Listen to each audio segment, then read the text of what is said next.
Guys, just so you know, like, girls are fucking insane. Like, sometimes we'll start a fight with you just to see if we can make it seem like you started the fight. We have to do it 4 times a year or we lose our standing in the club. Girls are crazy, and from the day we start dating you, you don't know this, we keep tabs on everything you do wrong.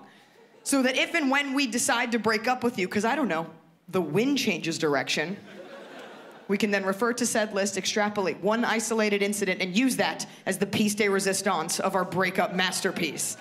You don't believe me? Guys, you ever been dating a girl, everything's going fine, everything's fine, and out of the blue she just dumps you? You're like, you breaking up with me? Yes, your feet look like eagle claws. There, I said it, caca. I said caca, goodbye. It wasn't your gross eagle feet. It was a litany of reasons, she just chose the one. And just so you know, I don't do the whole, oh my God, no, it's me, not you. No, it's you, motherfucker. Here's a list of reasons why. I dated a guy for 3 months. We were on our first date, so we're at a bar, right? So we're doing first date stuff, right? We're drinking, talking, taking muscle relaxers. It's like a first date, like whatever. And I'm asking him first date questions, things you need to know when you date someone. What do you do? Where are you from? How much do you bench? Just like things if you're gonna date someone. And I was like, what's your middle name? And he's like, my middle name is Paul. Now, reciprocity in like a normal conversation would dictate that perhaps his next question to me should have been, what's your? That's right. But he never asked me my middle name, and I fucking remembered that. Now here's the problem. He didn't necessarily do anything wrong. Men and women are wired so differently, I'm surprised we can be in the same room without ripping each other's genitals off. If you went back and you asked him, why didn't you ask her her middle name? He'd be like, well, at the time she had long hair, I thought she was a mermaid. Like, not even in the same stratosphere of thinking. And we sit there, and as women, we let it fester, and we sit there and it gets worse, but we don't tell you. Our faces, we have the Stepford wife facade, and we're just sitting there listening to you talk. But inside, it's like, okay, he didn't ask my middle name. That means he doesn't want to get to know me, my hopes, my thoughts, my dreams, my feelings, my friends, my family. We're never gonna have a family. Like, that's the way that devolves.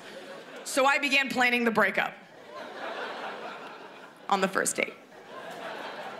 Now, before I share with you my alternate fantasy breakup, I'm gonna tell you the way we actually broke up, which is not very fantastical at all. The way we actually broke up was yours truly got a little drunk one night and texted him something to the effect of, you don't even watch Breaking Bad, how are we supposed to be together? That's actually how we broke up, so now for your viewing pleasure, I'm gonna share with you my ultimate fantasy breakup. Okay, so. When you're a woman, you possess this magical, innate ability to create conflict where there formerly was none. All right? Out of thin fucking air. Just pull it out. You could do this show in Las Vegas and get paid for it as like a magic act, like nothing up my sleeve, nothing in my hand. Pff, now there's a fight, motherfucker.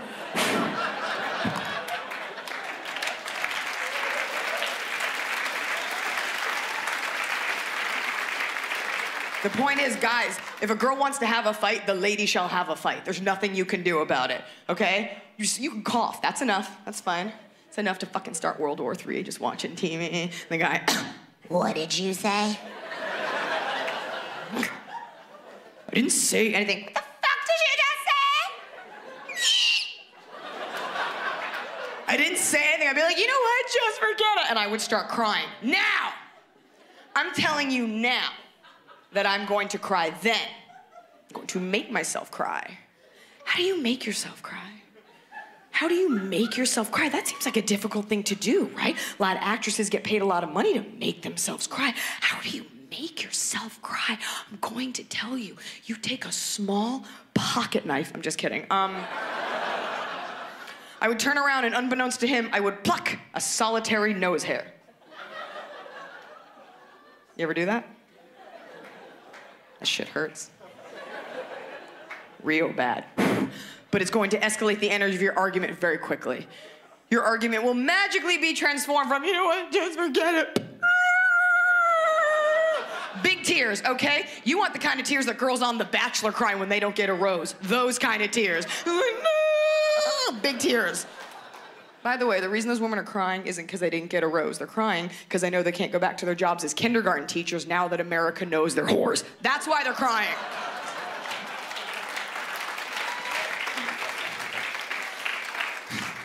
But he said he loved me and we had sex in a castle. Yeah, and we all watched it. You're super gross. Okay.